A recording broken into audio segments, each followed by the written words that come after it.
E aproveitar que a gente está falando dos Estados Unidos para virar a pauta, para falar de Donald Trump e o vai e vem das tarifas, porque a gente viu novas movimentações da Justiça, agora com a Justiça determinando que as tarifas do governo Trump permaneçam em vigor enquanto o caso estiver em tramitação. A gente lembra que antes 3 juízes do Tribunal de Comércio Internacional decidiram que o Trump tinha extrapolado a autoridade ao invocar uma lei de emergência para impor as taxas que quase todos os países receberam nos últimos meses. O governo chegou a entrar com um recurso e um Tribunal de Apelação Federal de Washington então determinou que as tarifas devem seguir em vigor. Para a gente entender esse vai e vem, a gente tem o prazer de receber aqui agora o professor Hussein Kaluch, tão especializado nessa área, nessa análise de estratégias, né, professor? Prazer te receber aqui com a gente.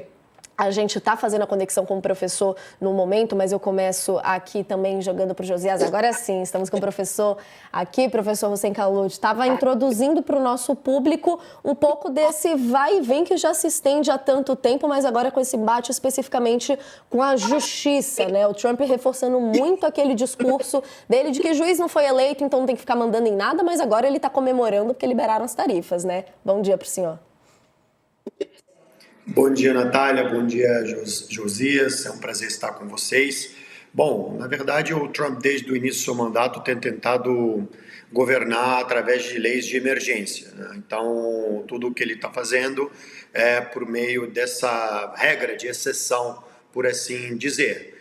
E a decisão do Tribunal de Apelação não deixa de ser uma grande vitória para o seu modelo de governança.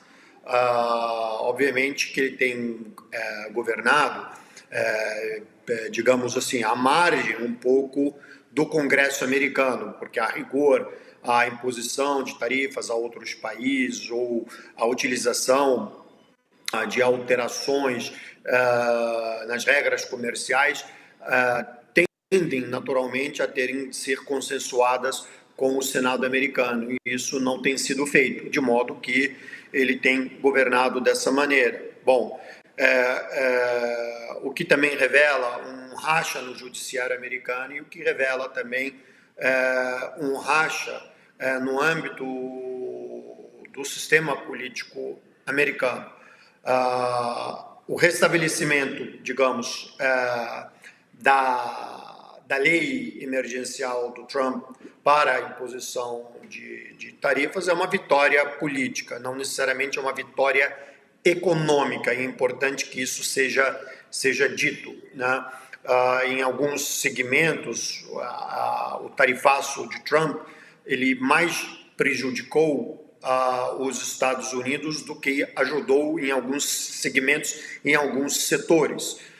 Com países menores, ele conseguiu impor, ele tem mais força, a relação de dependência é maior.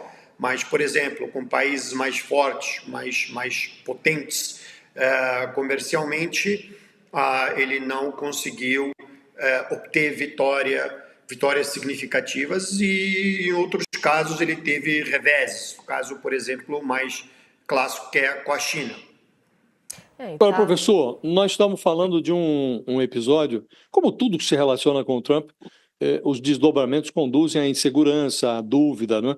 E aí tivemos uma decisão do Tribunal de Comércio Internacional, de Manhattan, agora revista por uma corte em Washington, e nós estamos falando de uma situação que vai muito além da questão econômica, né? É uma situação quase que política mesmo, que envolve um exercício tirânico do executivo norte-americano, né? Havia lá uma lei da década de 70 em que o Congresso americano concedeu ao presidente o poder de tarifar produtos estrangeiros, mas em situações emergenciais. E o Trump fabricou uma emergência, né? Ele fala que é preciso libertar os Estados Unidos de um déficit, mas esse déficit está lá há anos e o governo vai convivendo com ele, e não havia essa emergência toda, né? O que eu queria lhe perguntar objetivamente estamos aqui, não fechou ainda a questão do ponto de vista jurídico, né? Isso vai acabar, evidentemente, na Suprema Corte. Acha que a maioria que o Trump tem, em tese, maioria conservadora, na Suprema Corte, pode ser pode resultar numa decisão adversa a ele, ou a sua avaliação diante do que tem ocorrido lá em relação às decisões judiciais conduz a uma vitória do Trump também na Suprema Corte? Bom, a sua pergunta ela é muito objetiva e muito contundente, ela é muito boa, Josias. E você fez um preâmbulo admirável, tá? Com o devido sarcasmo inteligente também. Diria objetivamente para você que a Suprema Corte Americana, a tendência é que garanta a decisão, que ela mantenha a decisão da Corte de Apelação, porque vai se discutir ali o mérito do presidente de instrumentalizar leis de emergência. E o presidente, o executivo, como chefe do executivo, ele tem o poder de utilizar a lei de emergência, tá? E o Congresso americano não contestou o uso da lei de emergência, não derrubou a lei de emergência. Portanto, ela vai primar pelo garantismo, né? Ele não violou o seu poder constitucional de usar essa lei. Portanto, não vai se discutir se o uso é político, não é político, se ele está impondo um anarquismo tarifário em escala global ou não, se o país A ou B está sendo prejudicado, né? Essa não será a discussão na Suprema Corte. A discussão, e se isso está fazendo mais amigos ou mais inimigos, menos amigos ou mais inimigos para o arco de aliança dos Estados Unidos. A discussão é se o presidente tem a legitimidade e a legalidade de usar esse instrumento ou se ele não tem. E a discussão, na minha avaliação, conhecendo a Suprema Corte e o seu método, é que vai manter a decisão. E aí a gente vê também isso... Perdão, pode continuar, Josias. Por favor, Natália, eu falo depois. Eu ia querer tirar uma curiosidade um pouco até do clima nesse sentido, né, professor? Porque a gente vê que esse vai e vem, de certa forma, virou até um deboche de americanos falando se são tão emergenciais, porque tem esse vai e volta todo, essa camada de imprevisibilidade que o Josias coloca aqui, e isso frente a grandes potências como a China. A gente tem outra notícia aqui hoje, justamente do Trump acusando a China de ter violado o acordo que eles fecharam daquela suspensão temporária, da diminuição temporária das tarifas. Ele que postou nas redes sociais dizendo aqui que a má notícia é que a China, talvez sem surpresa para alguns, violou totalmente seu acordo conosco. Ele que disse também que só tinha fechado esse acordo com a China para ajudar a China. Foi por isso mesmo? Como que isso está pegando essa imprevisibilidade que afeta tanto a população local nos Estados Unidos, como ela vem deteriorando a credibilidade do Trump nesse cenário internacional? Não, eu não acho que ele estava fazendo favor nenhum para a China. Em política externa não existe fazer favor, existe interesse, tá? Para ser muito concreto. E não há evidências que a China tenha violado o acordo. Ele não apresenta dados concretos da violação do acordo. Na verdade, o que ele está tentando é estabelecer um ponto de antagonização como uma forma de criar um diversionismo geopolítico que interessa a ele no momento. Essa que é a questão fundamental, né? Então, o Trump nutre e governa a mídia com esse tipo de ações. Se a gente voltar semana passada, por exemplo, era outro ponto de diversionismo. Há 2 semanas atrás era outro ponto de diversionismo na mídia. E é assim que ele se move,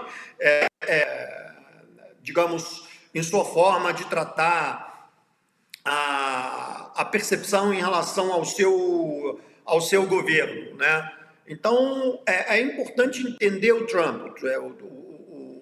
É preciso entender psicologicamente a natureza de como o Trump opera, né? O que é real, né? E o que é psicodélico, entendeu? Então, veja bem, começou a questão expulsar imigrantes, depois evoluiu para a questão do tarifaço, depois evoluiu para a questão do tensionamento com a Europa, depois questão de Gaza, né, da Riviera de Gaza, depois evoluiu para a questão da China, depois evoluiu para a questão, não me lembro agora, de Harvard, das universidades, entendeu? Então, assim, estamos falando de 5 meses de governo, não é isso? Então, em 5 meses, a cada 2 semanas, você tem um ponto de tensionamento. E é assim que funciona, entendeu? Assim que ele se mantém, digamos assim, presente na mídia, mas ele quer governar o que sai na mídia, né? Condicionar a narrativa daquilo que é noticiado e como é noticiado, né? É importante compreender isso, separar o que é real do que é, enfim,